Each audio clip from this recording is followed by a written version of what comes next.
How do we know what to focus on first in the mix, and what are some avoidable recording mistakes that we still often face? Let's talk about it.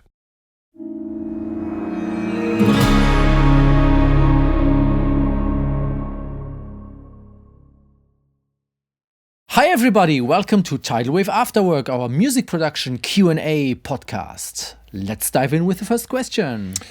Okay, the first question for today is from Philip. Hey Philip. Hi Philip. Philip wants to know, what do you think is the most important thing to focus on when starting to mix a song? When I'm done with editing and I hit play, I'm oftentimes overwhelmed and don't know where to start. Could you give some practical tips or explain different ways of how you would typically start a mix and why you do it that way? Thank you. I think Patrick can tell you, Philip. Should I? I have to think. How do I start a mix? Yeah, how or even maybe like different ways of, because I'm also thinking like, are there different?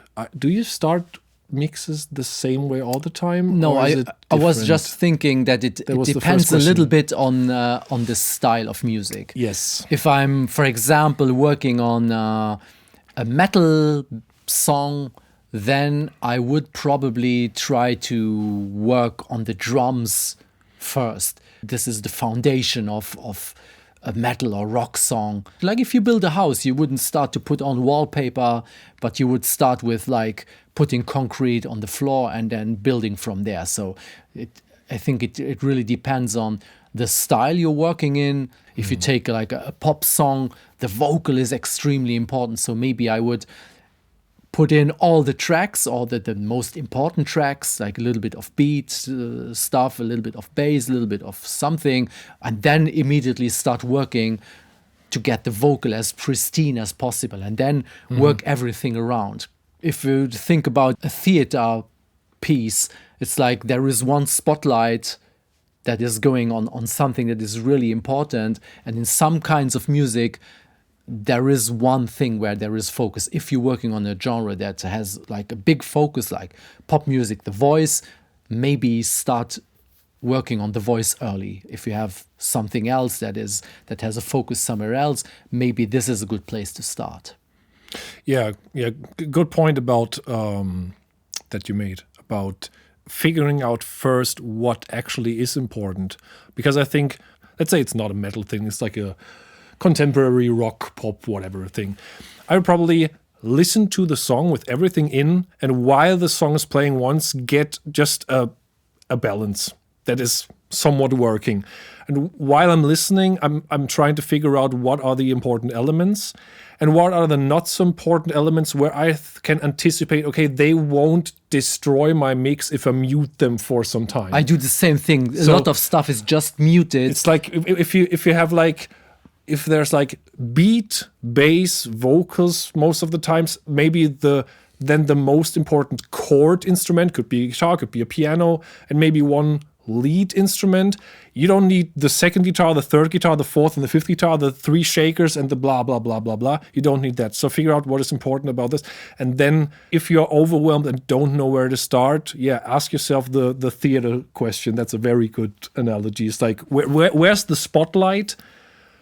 And also, I'm just going to steal your analogy. If there are like trees in this theater thing, like, okay, they set the tone as well, but you can get rid of them for some time. You know, okay, it's like, we're in the forest, okay, I will remember this even when I put the trees aside.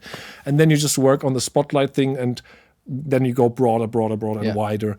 And then I think you don't fall into the trap. And also, I think, just wanted to add, I think a good thing about this prioritizing thing and muting stuff is that you don't over-process tracks that don't have to be. Like, for example, the shaker or the 11th acoustic guitar, that is going to be so quiet in the mix. You won't obsess over this and EQ the crap out of it for half an hour. Spend too much time on something that is not high in priority. Yeah, exactly. Yeah. That's a good thing. Yeah, get the basics, the most important part right first, and then start adding all the bling bling and ear candy and all the not unimportant stuff, but less important stuff. Yeah. I think that should be a good starter. Cool. Enjoy. Good luck.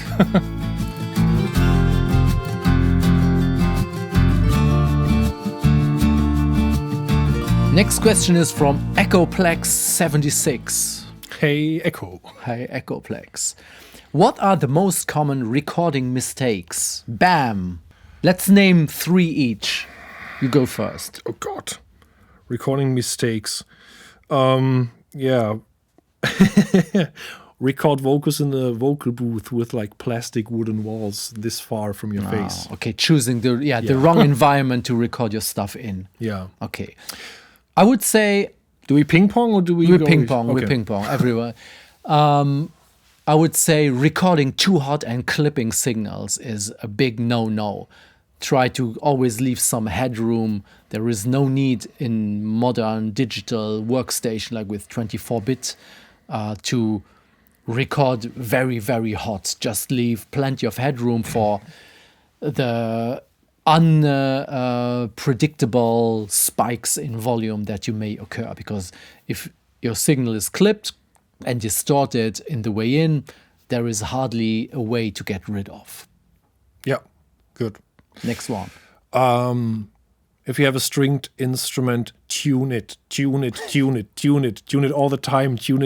Tune it for each section, and don't just tune it once. The open strings be like, okay, that should be fine for the rest of the recording session. Tune your guitar to the sustain or to the attack. Tune it where you fret it, and do it until you never want to tune again, but do it. Yeah.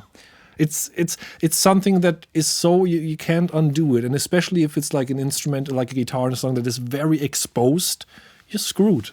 Like there's re-record is the solution, and you don't want the solution. Nobody wants this solution. Yeah. So tune.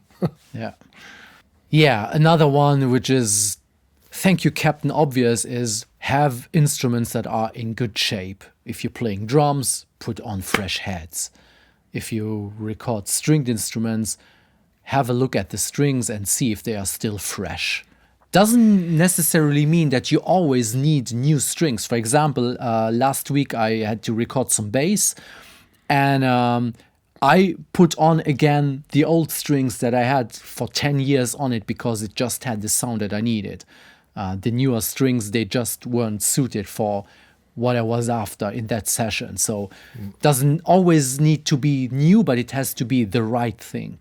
The source has to be, let's say, 90-95% of what you want to hear on the recording later. If your drums sound like crap, good luck capturing a good drum sound. Good point. Okay, this is almost the same, but it's not about the quality, it's about the stylistic thing. If you have a stylistic thing in mind, try to capture that. Find something at the source that actually matches not only the quality, as Patrick mentioned, but also like the stylistic choice. There are obviously things you can do in post, but there are also things that you cannot do or cannot do in a way that is satisfying. So if you have like just the idea of, hey, I want some distortion here, for example, on the bass, and you're recording a DI, try recording 2 signals and distort one in a way that you like, to give at least a suggestion of like, hey, this is what I'm going for, and not being like, where is my delay on the bass that you never told me about? And so, just be specific, I think, with things. I would love that. Yeah. Something that goes in the same direction is, especially for singers, but not only, is to perform with the right attitude. So if you need a certain amount of energy in a vocal, let's say, then you need to put in that energy at the source. You can do quite a bit in the mixing stage. You can add stuff to enhance it and make it more of what you want. But if you want to cook pasta, don't put rice in the pot. Put in pasta. That's the thing. Should be obvious. Yeah. But yeah, true. We are used to not only recording with musicians, but also getting stuff sent in to mix. And there are always a lot of surprises where you think, that should have been obvious, but apparently it is not to everyone. So this is a really great question, and try to point at a few things that seem obvious but are not necessarily. Yeah. Another one is arrangement. don't put in elements that will have no chance to find a place in the mix. I get this all the time. I getting sent like 5 bazillion tracks, and I try to make them all work, but I have the feeling like, how did that even work out during the recording phase? And the thing is, most often it didn't. So it was like, yeah, but those tracks were all muted when we were recording this, so stuff is interfering. You have like one lead melody is fighting with another lead melody. One good trick for this is like, when you are recording something, let's say I want to add a little picking guitar to a part to enhance something. What I usually do and suggest doing is pull up a good rough mix to play to and put the instrument that you are playing at the exact same volume that you want to hear it in the mix later. And then play so that you find exactly the pocket where this element is going to sit in the mix. So sometimes it's something very, very soft little guitar, and I don't put it so loud that I hear it very obviously, because I will just play differently. I will play even too soft, or if it's too low in the headphones, you will play too aggressively, and then it will never really be sitting right in the mix. It has to be like, it's like acting. If you are on stage with your 10 actors, just act as a part of the whole ensemble that is acting at the same moment. You just have to find the right place and act as if that was the final thing. That is really, really important.